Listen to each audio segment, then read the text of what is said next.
and welcome to episode 8 of the Cold Call podcast here with Caleb Harbison. Thank you so much for coming on. Thank you for having me. I'm happy to be here. So I usually start with asking people what they did this summer internship-wise, but I know you just graduated. Mm-hmm. So was your summer mostly bar prep? Was that what you did most summer? Or? Yep, it was mostly bar prep. So I also worked at a firm. Okay. And I was able to arrange with my firm to work basically one day a week. Okay. And of course, all the other 6 days out of the week was spent, copiously studying until I couldn't see straight. But do you feel relieved now that you have taken the bar? Like it's over? Like it's... Incredibly relieved. Right. I will say, there's a certain amount of stress that's there waiting to see if you pass or fail, because even if you think you did well, which, I don't think anyone walks out of the bar exam thinking they absolutely killed it. Right. But there's a bit of anxiety waiting on results, but it is much lower than the anxiety that was there in preparation. Before. Yeah. So what's the timeline? Do you know when you hear back? Did they give you a window of Yeah. Okay. Yeah. So what they do is normally whatever state you're in, Tennessee for us, what they will do is they will send you a kind of like a manual, and it's about 15, it's anywhere from 10 to 20 pages, and it gives you an outline of everything you could possibly know. Okay. So I know right now, I knew when the timeline was, when we were taking it, the hours we were taking it, and I know the results get released on October 10th at 2 o'clock. Oh, wow. So from now until October, you just have to pretend like it's not not pretend, but you just have to keep it in the back of your mind. Oh yeah, it's completely crammed back. It's kind of like your memories of, civil procedure first year. You just kind of cram it back there and hope you don't have to see it for a while. Yeah. It's back there somewhere. Yeah. That's awesome. So let's jump right into it. What made you want to go to law school? What made you want to have a legal career? So originally I was going to go for a clinical psychology career. Okay. And whenever I tried going into that, I realized my reading and writing skills were phenomenal as far as the GRE and a few other tests were concerned, but my math skills were just, god awful. Right. They just were not good as far as calculating circumferences and all that. I was far from average, below average, I'll be honest about it. And I really wanted a doctoral degree, but I wanted one that was suitable to my strengths. Okay. And one day my mother-in-law was sitting at the dinner table. My wife and I were just over there having a nice family dinner, and she said, "You know what, you should just go try law school." And I thought, you know what, maybe I should. And I, it started out as a joke and turned into me taking the LSAT and applying, and now here I am 4 years later. Yeah, it worked out for you well. I mean, you survived. Yeah. You survived the bar. That's funny because I had a similar experience. I was a teacher before, and I was and I was teaching during COVID, so I was like, well, I'm at home, I have extra time. Let's just take the LSAT for funsies, as I said. And here I am. So, I did always have the inkling of it was a possibility, and I'm sure you think about it, I saw I can name all the shows that are nothing like real life, but you see Suits, you see Law and Order, you're like, that's cool, so that kind of planted the seed in my head. But going back to your past experiences, was there anything in particular that you think set you up for your law school success? Oh, definitely. So when I was growing up, my dad was at the time, still is, the publisher of multiple newspapers. Okay. And awesome. So whenever he needed someone to go and take pictures and write a story and couldn't get anyone there last minute, of course, being the 16-year-old of the household, he said, "That's awesome. He basically voluntold me to go take care of it." And so I got a lot of writing experience early on. And you have to tailor your writing to about a 4th grade level when you write for the general public. So I got used to writing for audiences and doing that. And also my ministry experience helped a lot too. Okay, yeah. So I've been in ministry off and on for about, I'd say somewhere between 8.5 and 10 years. That's awesome. And I've spoken in front of crowds. I think the largest was about 250 people. Yeah. At one time, 400 in a weekend. And so when it came to getting up in certain classrooms, you have to do arguments or you have to do cold calls and stuff like that. So the talking part of it wasn't near as stressful as some of my friends. I think that definitely helped in the long run. And I think too, I had something similar. So my class sizes, the marching band I taught was 250 kids, usually, and I'm up on this incredibly tall tower, so everyone's staring at me directly. So that kind of helped me. I mean, for me, I was still almost shaking my first cold call. I'll never forget it. I feel like no one forgets their first cold call. Definitely I'll never forget not. it. It was Torts with Generis, which was great. But, and in that class we had to stand up too. That was one of the only classes that I've taken so far that you have to stand. So it adds an extra level. Like, I didn't feel like I could collapse in. But that's also great about your writing experience too, because now, like, I'm sure like you're great at writing. You probably like. I think doing that journalism thing kind of helps you see the big picture. Would you say? Yeah. Which I don't know how you feel, but for me, like when I was stuck in LIC, or when I was in LIC, I was stuck with like getting wrapped up in the small parts of things. So did that kind of help you, like all the stories you wrote? Would that kind of help you with legal writing, or did you still have a little bit of an adjustment? There was still a big adjustment. So one thing about it, whenever you're transitioning from different types of writing, is you have to tailor it to your audience. And so trying to write for people who are, I don't want to say uneducated, but when you write for the general public, you have to assume some are uneducated.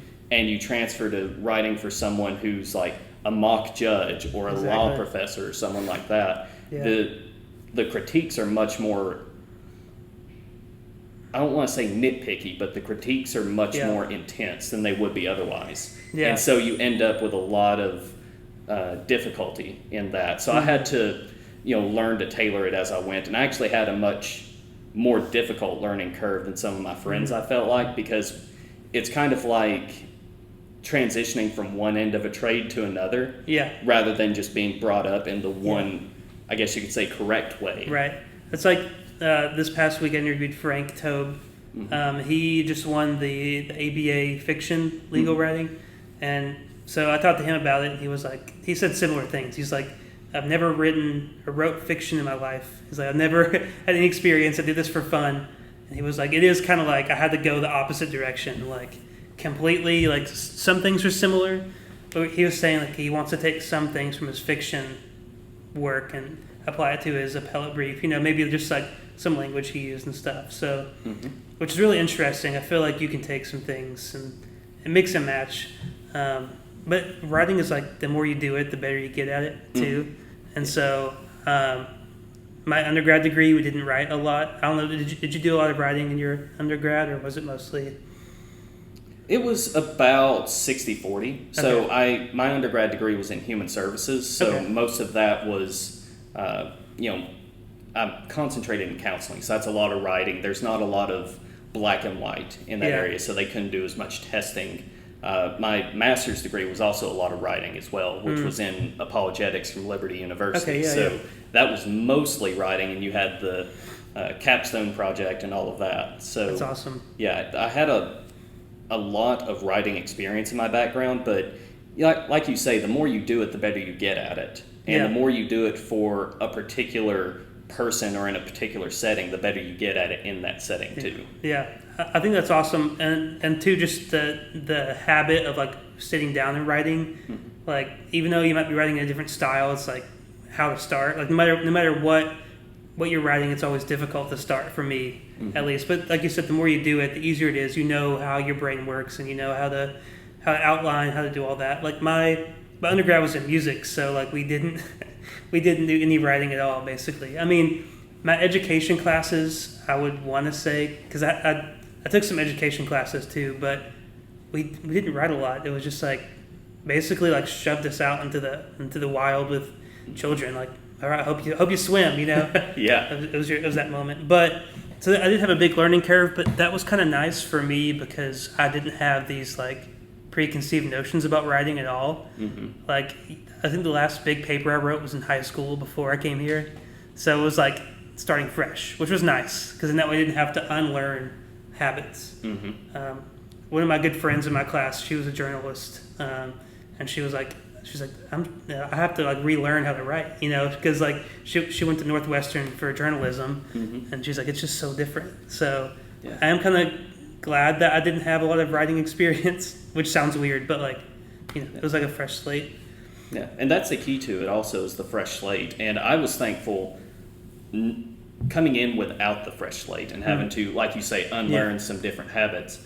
I was thankful because my writing professor was very critical of my writing. I won't say like, oh, they were a hard professor or anything like that, but she was exceptionally, critical and really pushed me. And then my summer of 1L year, I found myself at a district attorney's office. Of course, it was during COVID, so I was at one of the few offices where I could still go in and do work. Yeah. And I was sitting with a 3L from Memphis, who's a good friend of mine. And we had done a search and seizure motion together. And I sent him my end of it. And never having studied evidence before, mind you. Right. Never studied evidence, had, my criminal law class, and that was it. And he read over what I had written, and he said, did you have a writing professor in law school who was just exceptionally hard on you and critiqued everything you did? And I said, yeah, I had a very difficult professor. And he said, I can tell because your writing is very good. And I thought, hey, I will take whatever good I can. Yes, especially here, since there's a curve, like, I will gladly take a professor that grades hard, because if their grading is all hard, like, that's cool with me, because I need as much critique as possible. Like, I think this last semester, we submitted our draft of the appellate brief, and I got it back, and it was just, like, covered in comments, which was, like, a little disheartening, but then I talked to my friends, and they're like, yeah, like, I also got destroyed is what they said, but like so it's good because it gives you like stuff to work on. Like, I'd rather have that than have like 3 comments and be like, okay, now you gotta do your final draft. It's like, so I'm thankful that we have really good professors here in general, which is awesome. But thinking about your time here, now that you've completed it all, is there something that you wish that you knew before you started law school? 100%. I wish I had not emphasize grades so much into my educational career. Okay. So, and what I mean by that is people put a lot of your emphasis on grades, and I knew going in this fact, but it didn't sink in until after I got out recently. But 5 years after you graduate, no one's going to ask you your GPA. Yeah. They're going to ask you about your work product and how well you work with others. And I remember in between the 2 semesters of 1L year, over the Christmas break, I went down to Disney with my parents, and a big family thing. Had my brother, his kids, the whole 9 yards, and I'm sitting there, fresh out of 1L, like the first semester of 1L, and I'm anxious about grades. Yeah. And having the little jitters every so often. And I remember opening up the email, and it was like, I think 2 B's and 2 B pluses. Yeah. And I almost puked. I was so stressed and strung out. I was like, I'm a failure. I'm not good at this. I don't deserve to be an attorney, this and that. And if I could go back and just change that attitude and say, look, if you just, work hard, just keep working, churn out good work product, and be kind to people, it's not a matter of if you'll have a good legal career. It's when you'll have a good legal career. I think that's really important, because I had a similar situation where, like, I knew that grades were super important, but I just wasn't used to it. Like, my undergrad, like, for education and for a lot of degrees, it's like, I don't want to say your GPA doesn't matter, but like, there's other things that they look at besides your GPA. Like, on my interviews for teaching, like, they didn't bring up my GPA once, which I had a decent one in undergrad, but they didn't mention it. It was more of like, what is your experience? Like, who do you know? Like, what have you done? And then just questions about how do you get along with people, like you're saying. So it was like a culture shock for me when like things started rolling in, like summer internships, and it's like, must have 3.0, must have 3.2. It's like, and that cutoff is so strict. It's like, if you're like 3.19, it's like, no. Which is just so weird, because, like, we could get into that whole conversation about like someone with a 3.0 GPA and someone with a 3.2, are they really that different? Right? And I would say that they're not super different. It doesn't mean, it's not a measure of your intelligence, because we have the curve. So and I think that's the key. It's not a measure of your intelligence overall or your capabilities to practice law. Right. Like, it's a good measure of how well you performed in a particular setting. Yeah. But that setting doesn't always match up with what you're going to get in the legal field. And that's not to downplay people who get like the 3.8s and 4.0s. Sure. Those people deserve all the credit that they can that they've earned. But when it comes to, your capabilities as a lawyer, I have seen lawyers who are, straight C students all the way throughout law school. And they are some of the most exceptional trial attorneys I have ever met. Yeah. I mean, I've seen them work, and I was just, blown away. And then I see people who are, some people are just better students than others, is what it comes down to. So there's a lot of variables, and it comes down to the fact that, like you say, just because you don't perform as well in law school doesn't mean you're not going to be a good lawyer. Right. And who knows, you might just have a bad draw in your class and you end up with a ton of super competitive, wildly intelligent people. Yeah, exactly. Yeah. Like, I had a realization this summer because I was thinking about, like, I had like a crisis. Like, what do I want to practice? I was like, what's going on here? Because, like, I'm interested in a little bit of this, a little bit of that. But I was like, I got to think about how everyone here is here for a different reason. Like, some people, like, want to go into big law and, like, want to, like, pursue those, like, awesome high grades and, like, stress them. I've seen classmates, and I'm sure you have too, like, who just, like, are just stressed. You're like, that cannot be good for your health, Yeah. But like, everyone's here for a different reason, and everyone here, like, can handle a different level of stress and can handle, they have different backgrounds. So I think that hit me this summer. I'm like, I can't compare myself to everyone else. Like, I was really bad about that last year. Yeah, and that's the key to it, is just learning what you're capable of handling and then doing the best you can with that. I was reading, this was recently reiterated by the Tennessee Bar Association in a couple of various emails, and I think something along the lines of 11% of law students seriously considered self-harm and suicide while they were in law school. Yeah. And then another 32 some odd percent had considered it at some point in their lifetimes.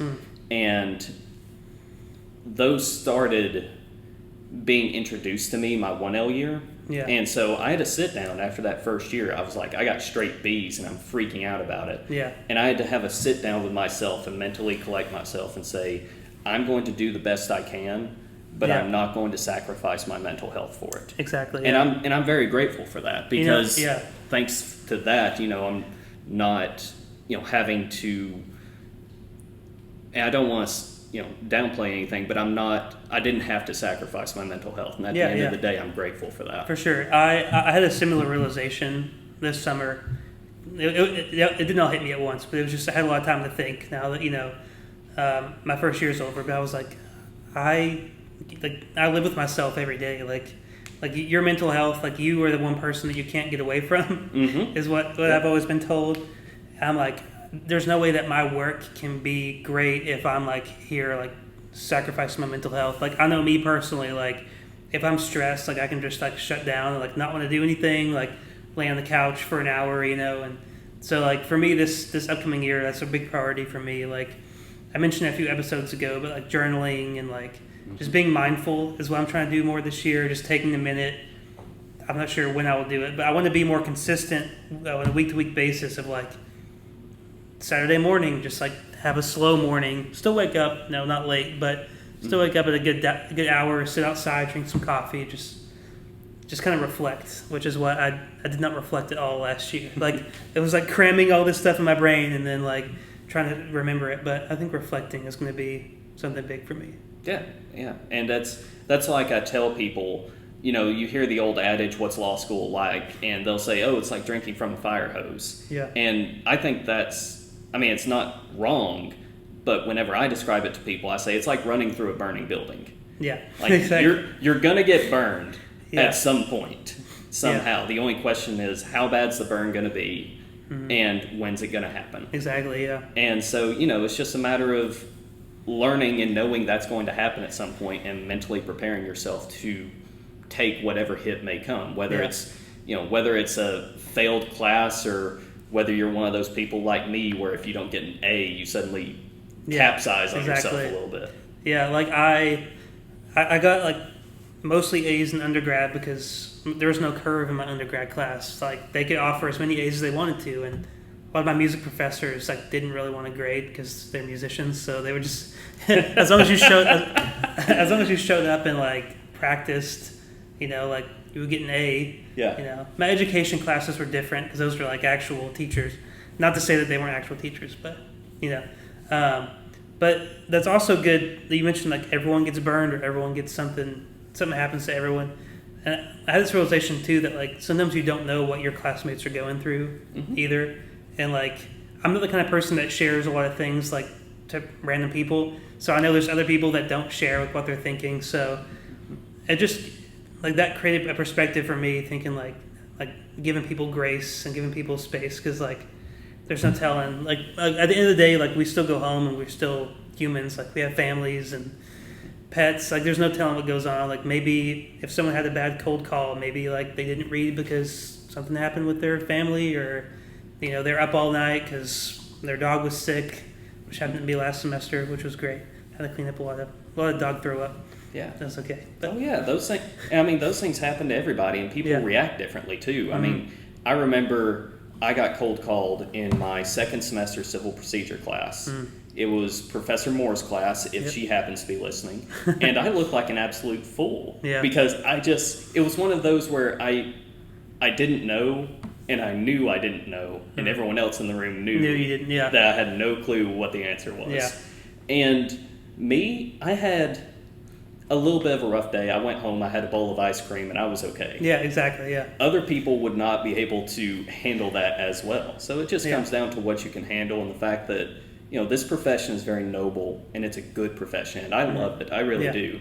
It's just not worth your mental health. Exactly. And, like, that's like an even bigger trend. Like, I don't have the numbers on top of my head, but I know, like, attorneys struggle with, like, mental health all the time. And, like you're saying, like, finding a way just to, like, go home at the end of the day and, like, try not to take your work with you, which I know is hard sometimes, but just, you know, just finding a hobby, doing something. Yeah.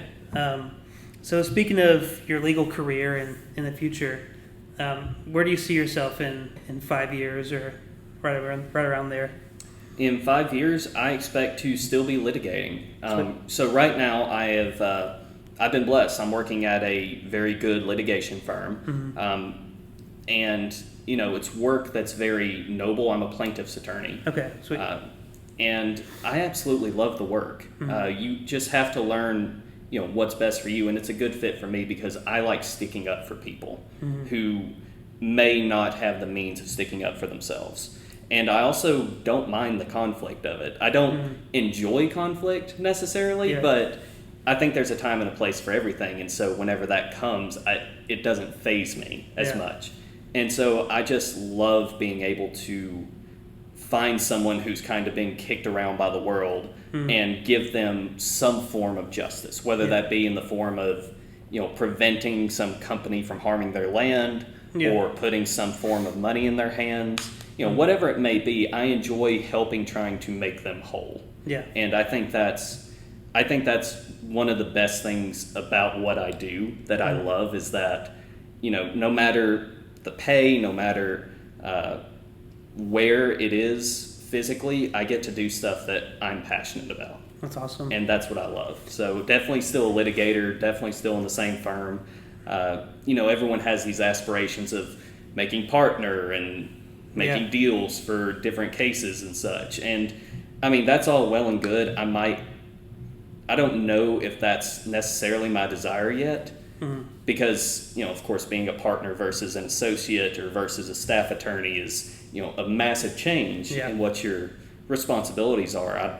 But right now, I think I'm very good in my fit as a litigator. So have you always wanted to do litigation, like before you came into school, or was it kind of like a realization your first year? Like, how did that work out? So when I first came to law school, I originally wanted to be a district attorney.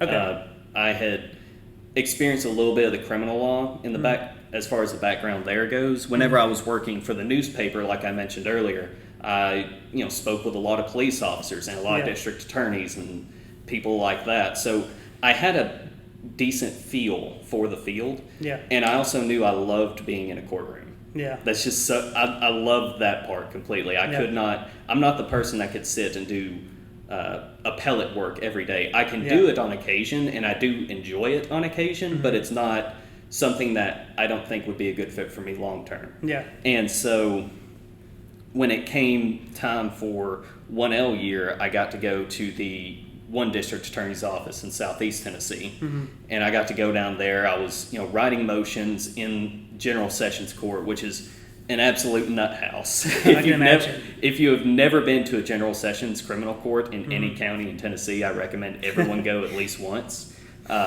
And then my second year, I got to use what's called the Tennessee Limited Practice License, which basically means you operate as an attorney would operate, but the difference is you have someone who's directly over you, overseeing your work. Yeah. It's kind of like a learner permit for practicing law, is what it amounts to. So I actually got the opportunity to prosecute in trial. And so I actually got to do 4 trials, sitting as first chair, cross-examining witnesses, the whole 9. I also got to do 7 hearings. And so that was absolutely awesome to me. I loved it. I ate it up. I was like, this is what I'm going to do. And then I got the opportunity to go work for a law firm here in town, just as a clerk. It was a civil law firm. And I realized, being a plaintiff's attorney is very similar to a district attorney. In that you're both pointing at another party and saying you have done wrong. Yeah. The difference is one you're representing the state, the other you're representing an individual.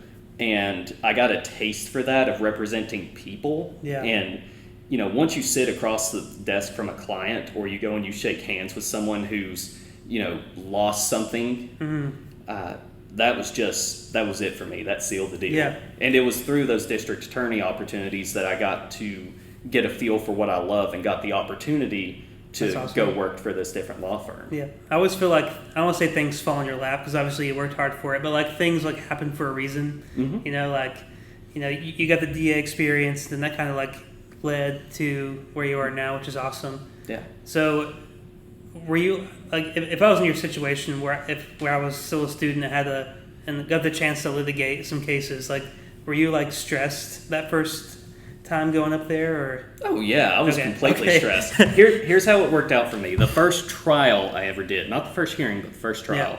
It's simple bench trial. I'm sitting there. There's me. There's a public defender. There's a of course the defendant, and it's the judge. Just a simple bench trial in a General Sessions Court. And before we begin, the district attorney, or the assistant district attorney, hands me the case file, and he said, here's the file, you can go to trial on this. It's a bad case and you're going to lose. Nice. And my first thought was, well, I don't want to lose my first case. Like, what are you doing to me here? I just felt so betrayed in that moment, you know what I'm saying? And so there was a lot of nervousness and a little bit of angst there, but once I got into it and once I got a feel for how everything was going to go, I just loved it. I latched onto it. You had that initial growing pain, but you had to be a quick learner, and I was able to do that. It's almost like they threw you in the deep end, which is a good way to learn. But like when you're in the deep end and you don't know what's going on. Yeah. See, I would have thought they would have like given you like, I know there's no easy cases, but like not one that's like, this is a bad case. I feel that would also psych me out, like hearing those words. Oh yeah. You're like, what am I supposed to do with this? Yeah, and you also you miss opportunities whenever they do that as well, because, of course the idea is to let you make mistakes, and that way you learn from them. And I'll never forget, because I made like 10 or 12 mistakes in that one, 25 or 30 minute trial. Yeah. Because there were like 2 witnesses. But I remember at the end of the day, we're all just kind of hanging out, and there's a trope that district attorneys and public defenders don't get along, and that's just not true. Right. Like, they all get along very well in my experience, or at least relatively well. And so we're just chatting, and the public defender, who was an excellent trial attorney and just roasted me that entire case, he said, if you'd have made an offer on a plea deal, we probably would have taken it. And I thought, I could have made an offer? Yeah. Like, I could actually do that? I didn't know I could do that. Yeah, I didn't even realize, like, it never crossed my mind that was an option. I was just handed a file, and I thought, okay, we're going to have a trial real quick. And so, you remember those huge blunders, and you just hope that they're in a situation that they're not going to have a huge impact. Exactly, And in that sort of scenario, in General Sessions on, a misdemeanor charge, or something along those lines, it's very, very low stakes. Yeah. But in those low stakes scenarios, that your mind expands into being, like this giant monster you have to go up against. You never forget anything after that. Well, but that's also good because now you have all that. You had that whole time to get experience before now. Like, I mean, I think of it like, even in my undergrad degree, like I learned from doing. Like there's only so much I could learn from sitting and like reading about this education idea or like education thesis. But like when they threw me in the deep end in front of like 200 high schoolers for the first time by myself, like it was like sink or swim. It was like, okay, like something switches, you know what I mean? Like something switches where like more than you think and there's a line like you don't want to be cocky with it, but like I guess the reassurance that like we're trained well and we're in the middle of being trained, so like it's still in the back of your head, which is good. Definitely. So thinking of our last question, which is going to be phrased a little differently since you already graduated. So what do you want to get out of your legal career? Like either personally, professionally, like where do you see yourself growing in the next, I don't know, say 10 years or... I think if I had to sum it all up into, just a short little bit as far as what I want my legal career to, I guess, how to be remembered or what I want it to grow into, I want it to be a career that is professional, that is effective, and at the end of the day, people are better off because of it. Yeah. So just personal thing about me, I'm a Christian. And part of being a Christian, people will say, oh, does that mean you put little crosses at the end of your signature and, right. Cute stuff like that. For me, it doesn't mean that. For me, being a Christian and being in the workforce, especially in law, that means going in and doing your job well and doing it with conviction and with the willingness to, sacrifice for your client or for, whatever you're trying to do and to do it well and to do it effectively and to, represent what you stand for in those moments. And that's what I want to do. I want to, represent my faith well, and I also want to represent my client to the best of my ability every chance I get. And, hopefully at the end of the day, that means some people get helped. I grew up in a very low, we say low income, low socioeconomic status. It was a poor area is where I grew up. My family wasn't poor.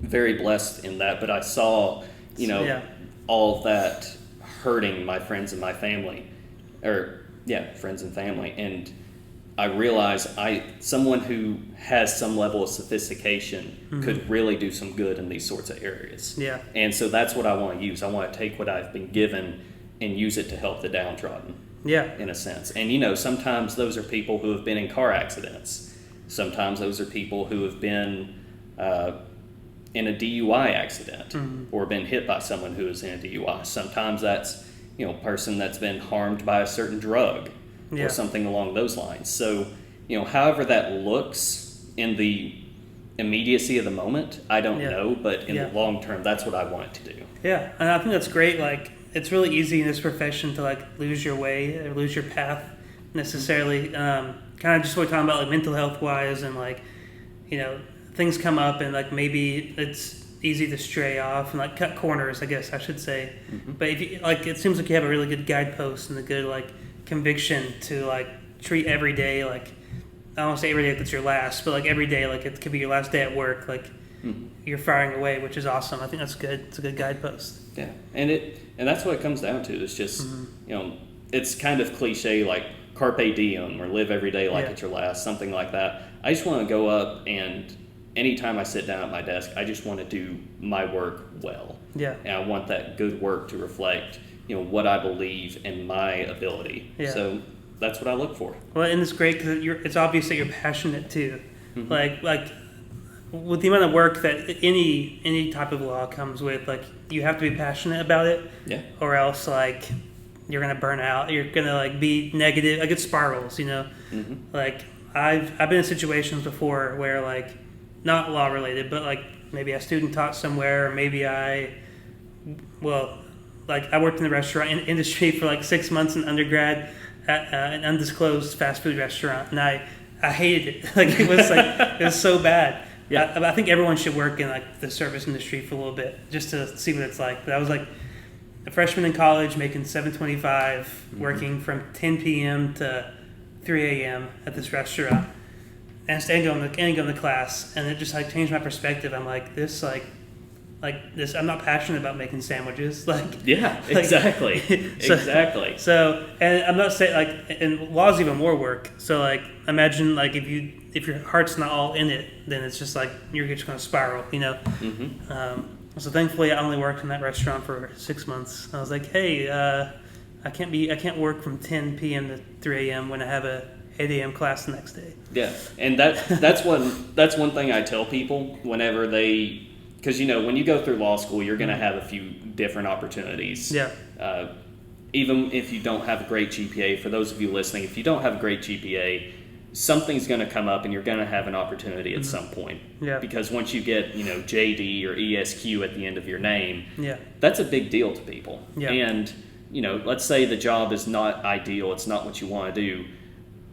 When I look at it, and I've had days where I didn't want to do my job anymore, especially, going through law school. I just started this new job. Yeah. But when I was going through law school and I had some days where I thought, man, I don't want to do this, I would remember and I would say, hey, it's better than working customer service. Exactly, right. it's better than, working. I worked Toys R Us on Black Friday. No, that sounds terrible. Oh, it was awful.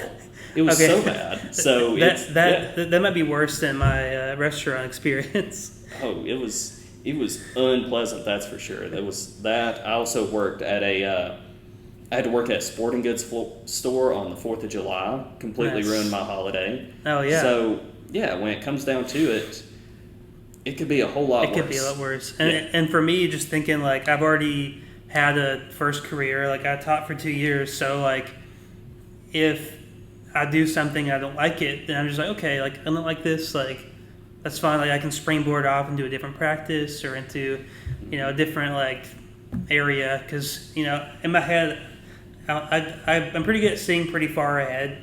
So I'm like, well, like if I don't like this, I can just work here for a little bit and like springboard off. Like opportunities are everywhere. Like especially in Nashville, like I feel there's a lot of opportunities, which is awesome. Yeah, and that's the key too for those individuals who stick around the Nashville area, or if they go off to another big city like Knoxville, Birmingham, Raleigh, anywhere like that. The bigger city you're in, the more opportunities you're going to have. Yeah.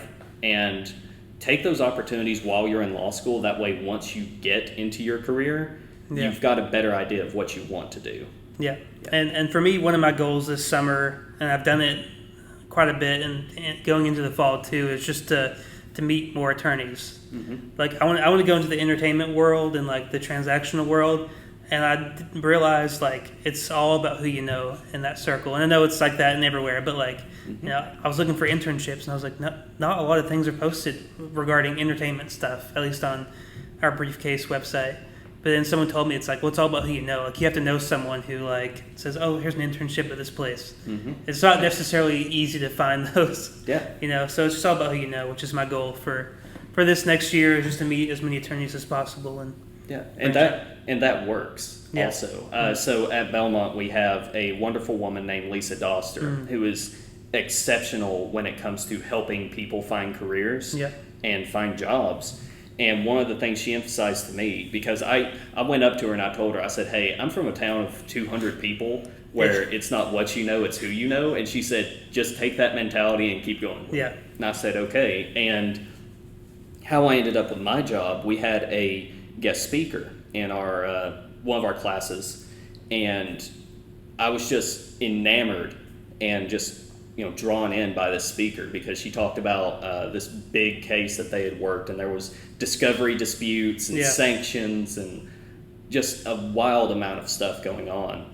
And I walked up to her at the end. I said, hey, by the way, you must know Barry Staubus, who is the district attorney that I had worked for in the Northeast Tennessee area.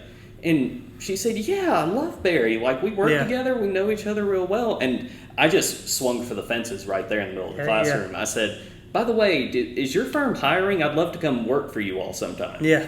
And she gave me her card, and sure enough, that's what inevitably That's led awesome. to the job. There were a few other connections that happened in the meantime, but yeah, so those knowing people and having those mutual connections, especially if you have a good reputation, good work product, Yeah. you can't put a price tag on that. Exactly. Like that reminds me, like, this summer I signed up for LinkedIn Premium, like the free trial, and you get like 15, they call them like mail-in credits or whatever, where you can message people before you connect. And so, like, I think you get like 15 a day, or it reloads or whatever. So I had a month trial. So I just like found all these attorneys, and I almost say I used like a template. I was like, hey, like, it's nice to meet you. Like, I understand you're busy, but I would love to learn from you and like meet over coffee. So I think I sent like 50 of those messages. Yeah. So Yeah. and of course some didn't respond, which is fine. I understand. But to the ones who did respond, I was extremely grateful for them, and I met them. I took them in that's how I got my first band camp teaching job in Knoxville. Was I just like emailed every band director in Knoxville. I was like, hey, here's me. I just graduated high school from this local high school, which was good at the time, and I was like, yeah, I would love to teach, and like only one responded, but that one was like enough to get my experience. Mm-hmm. So Exactly. yeah, like you said, you got to swing for the fences because you're going to get at least one home run, and then that could lead you somewhere. Yeah, exactly. Which is great. Well, thank you so much for coming on. I appreciate it. I hope you hear about your bar results soon, October, right? Yep. I hope those going to be great. We have a 100% bar passage rate, so Yeah. you're all good. Let's hope to keep it going. Exactly. Awesome. Well, thank you so much. Thank you.